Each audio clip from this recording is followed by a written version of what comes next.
ابن كريستيانو رونالدو يفاجئ الجميع، يتغزل بحبيبة لامين يامال، ورد الأخير كان صادماً.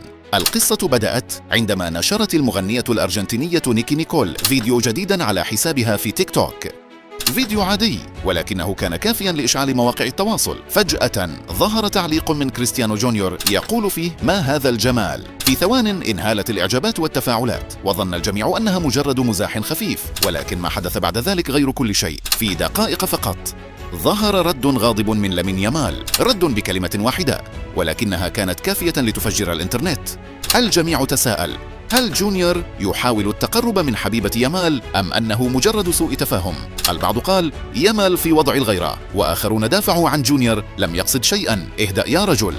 والآن الكل يتساءل: هل هناك علاقة سرية بين جونيور ونيكول؟ القصة لم تنتهي بعد، تابعونا لتعرفوا ماذا سيحدث في الجزء القادم، والذي سيأتي أخطر مما تتصورون. ما سيحدث في الجزء القادم سيغير كل شيء، تابعونا لتعرفوا الحقيقة كاملة.